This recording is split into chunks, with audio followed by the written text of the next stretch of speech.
Hello. Hello, Sam. Hello, Jose. So, do you think this is a game where starts could happen for Carlos and Gareth? The only player that I confirm is Davinson Sanchez because he comes to the press conference. And I hope you have many questions to him, but don't ask him any question about the amazing goal he scored on Sunday. But it would be going along with what you suggested earlier in the week or late last week, Joe, say that if Gareth didn't start, I think you said on Sunday he would on Thursday. So is that still the case? I'm not going to answer. I'm not going to tell the team. Only Davison. We have everybody selected. These guys, they are not old-fashioned like the Premier League, and they allow us to go with a squad of 23 players. So everybody is selected. Tanganga and Eric Dier, they are still injured. And a part of that, and the boys that I had to leave outside the Europa League list, a part of that, everybody is selected. Okay, going to go to Ian Abrahams now. Ian. Hi, Jose. Before I ask you about the game tomorrow, and I've got a question about that, can I just ask you for your thoughts on the... Ian, okay? Sorry? Get around to a lot of people. Okay. Fine. In that case, can I just ask you about your thoughts as we're playing a European game tomorrow about a European Super League that came up again yesterday? I leave it for Mr. Levy. You know, in this moment, I'm playing Europa League, and that's not the competition we want to be in, but is the competition that we fought a lot in the last part of the season after the lockdown to be able to play. We did already a few miles to Macedonia and Bulgaria to be able to be in this group phase. And our focus now is Europa League is the competition where we are. Okay. And obviously a team you've never played before. So does that excite you? To play Lask? Lask? Yeah. Difficult team. I played against Austrian teams. I did it before. But Lask is the first time, yes, you are right. And from my point of view, they can be a very difficult opponent. In both matches to qualify for the group phase, they were playing for a long time against 10 men, and that makes, of course, a difference. But independent of that, and before that, so when it was 11 against 11, they were always very dominant. They are a team that wants to dominate. They are a team that wants to be always pressing in the opposition half. They are a very difficult team. So yes, I like to play against difficult teams. Okay, going to go George Cummings from the BBC. George. Thanks, Simon. Jose, I saw your Instagram post. It suggests that you really want to win this competition with your 3 balls there. We are going to try.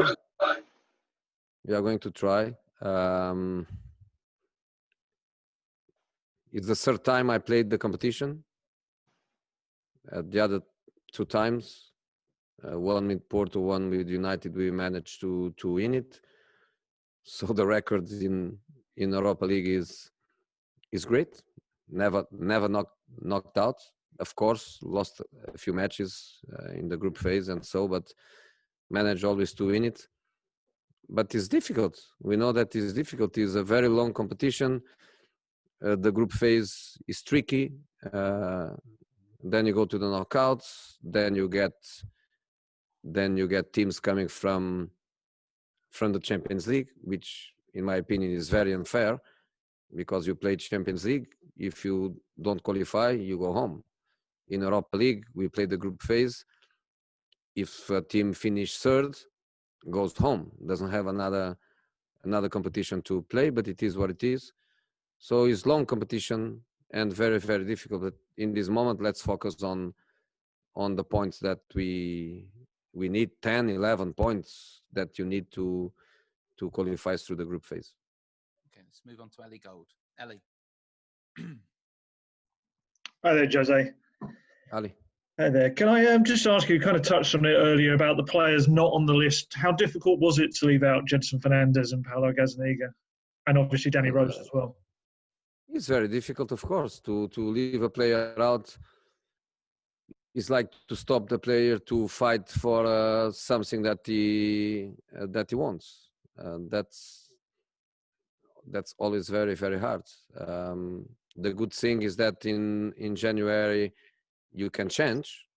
So if you have a different view, you change. The Gazzaniga situation in this moment with Hugo and Joe, we believe that for the next couple of months, which is the 6 qualifying groups, we can do it with an academy goalkeeper, with a young English kid, because Paulo, as you know, is a foreign player, and the problem is with a foreign. We have some players like Ben Davies, like Matt Doherty, that they are homegrown in the Premier League, but they are not in Europe, and that creates a little bit of a problem. It's always sad to leave people out, but we have to make decisions. And can I just ask you, obviously it was too late to register Joe Rodon as well. What can Spurs fans expect from him, and how kind of quickly you think he can adapt to the Premier League? Let's see.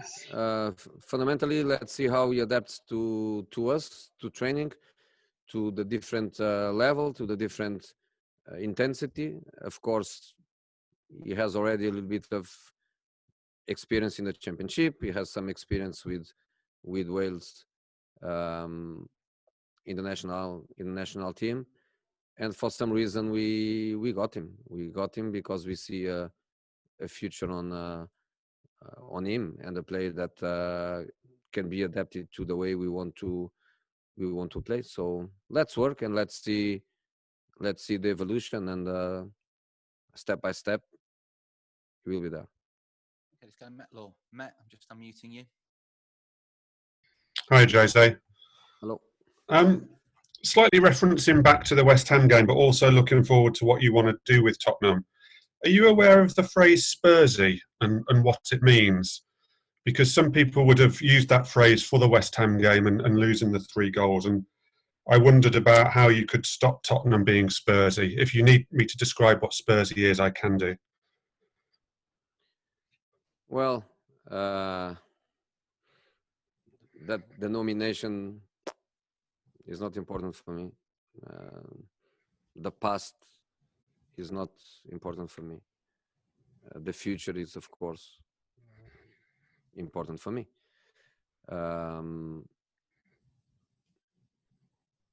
What can I say? We are a team in evolution. I believe that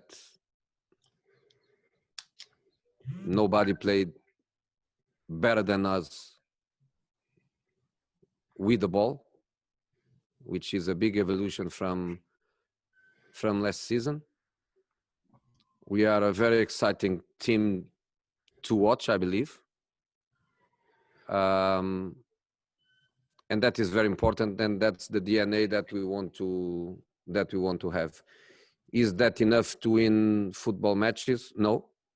And you have the proof that we have only 8 points when we played so amazing in every match apart of the Everton match. But Southampton, Man United, Newcastle, West Ham, we played amazing football. And this is very difficult to do. And we are doing that. But of course, we need to play for a result. And we have to learn how to do it. Is that mentality or game management? Excuse me? Is that mentality or game management in terms of learning to how to always get the result? To be honest, is a little bit what happened is a little bit out of the context of what happened this season, because against Southampton we were losing and we were strong enough to change the result. Against Man United, the worst thing happened to us, which was after one minute we were losing, and we were strong enough to change that result. Against Newcastle, we were solid. We were playing amazing. We were solid, and then what happened is one of the beauties of the VAR this season. So this game was completely out of context. I believe that winning 3-0, minute 80, we can play 50 more matches, and it's not going to happen again. So I don't want to be stuck on these, and no stories about Spursy or this kind of thing. We have just to defend better set pieces, because the team, even defensively, the team is playing very well. We conceded one single goal from open play against Southampton. One. Apart of that, penalties, lateral free kicks, VAR goals, and we are quite solid. Okay, I'm going to go to Dan Kilpatrick, Matt Dunn, and then finish with Axel. So we'll start with Dan. No Austrian guys? Axel is Austrian. Oh, come on, man. He's from Dani Prissa. Come on, let's stay with you. He's waving at you there. You want to do him first? First and last. Let him ask 2 or 3 questions. Right, I'll tell you what. Axel, let's go to you first. I've just unmuted you. Brutal. Okay, thank you very much. I'm very pleased. There seem to be the only Austrian here in the group. First of all, I told my son last night I'm going to speak to you today, and I rose in his estimation to unprecedented heights. So thank you. It won't last. Jose, 2 or 3 questions. You said your team in evolution. A little while ago, you were scouting Marko Arnautovic. Do you have any Austrian players on your radar screen at the moment? Marko was not me scouting him. Was a very good technical director that I had in Inter that saw him and believed that he was a player with future. And in spite of Marko was very, very young, and we got him. To be honest, I think in football now is very difficult for us coaches to be scouting. Very difficult. I don't find time enough to be scouting. The work is very hard for us coaches.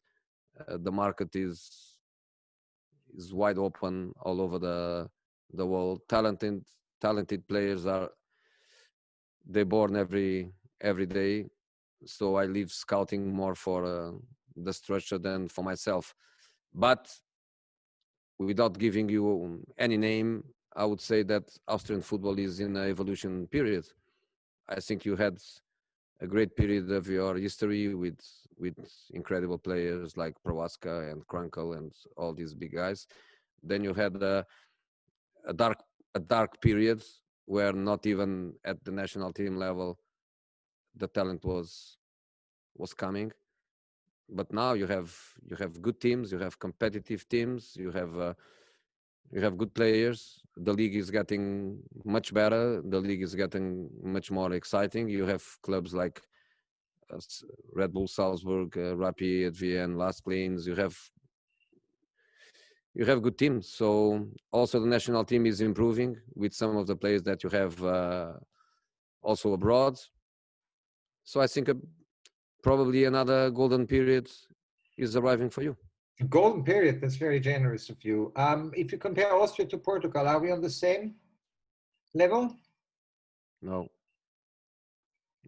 I think Portugal in this moment, they have one of the best national teams in the world. and not just 11 players. Portugal is in a moment now where the players, they are developing a lot in the country. They leave the country very, very early to top clubs. You see where the Portuguese players are. They are almost all of them in the top clubs in Europe.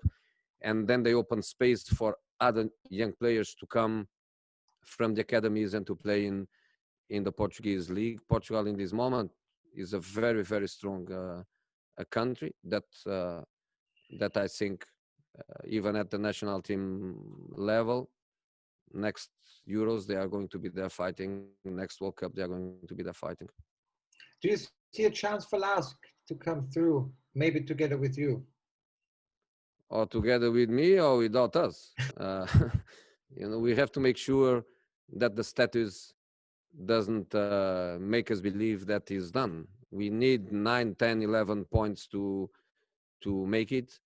We will have 2 matches in December in the mix of a completely crazy fixture congestion. And we have to make sure that we start in a positive way, getting points and to qualify. A part of that, I don't care about anything else. The group is very compact. Belgium teams are never easy. The way Lask plays is a very difficult way to play against. They will make lots of points. Ludogorets is champion in Bulgaria, and I believe it's not going to be easy too. So first of all, we need to qualify, and then let's see after. Okay, I'm going to go to Dan and Matt. If I can ask for just one question each from you, and then we're going to wrap up. So Dan, we'll come to you now. Hey Jose. Yesterday the club left Danny Rose out of the Premier League squad, and he's also not in the Europa League squad either. I know he was potentially leaving in the transfer window, but you could have, I suppose, brought him back into the squad afterwards. Can you explain your thinking behind that and sort of say what's going on with Danny now? Danny is not part of our squad. Danny wanted very, very, very much to leave in the January window last season. Why? Because he wanted to play and play and play, and he went to Newcastle. And in that moment, I had immediately the feeling that a player with this mentality, a player with this desire of being always the first choice, also because he didn't hide that he was thinking about national team and Euros. I always thought that our future would be Ben Davies and at that time Ryan Sessegnon. Then later we got the opportunity of getting Reguilon, and probably that was also good for Ryan because gave Ryan the possibility to leave and to play and to have this experience in Germany. Also for a kid to grow up was great for us. So in this moment we have Ben Davies, Ryan Sessegnon, and Reguilon, and it's as simple as that. Then it didn't become a part of our plans. Then the market, the players, they make the market. The agents, they make the players market. If he didn't find any solution that he was happy to move, is something that you have to ask him. Okay, Matt Dunn, we're going to come. Last question from you, please, Matt. Jose, 3-2 on Sunday, and Gareth Bale went through on goal. Showed some incredible skill to leave Ogbonna on his backside, and then somehow managed to miss, which we all expected him to score. Is he just that fine margin away from being the player he once was, or is it unrealistic for Spurs fans who remember him from 2013 to expect him to perform at the same sort of level he was at when he left the club? No player is the same with such a gap of time. 213 to 220, we are speaking about 7 years. We are not speaking about 7 months. He's not Gareth Bale. He's every player in the world. 7 years, the players, they change. And sometimes it's not about changing for better or for worse. It's just change. It's just an evolution in the qualities, in the style of play, sometimes even in the positions they play. So of course he's not the same player. He's just a different player. Right, guys. Thank you very much.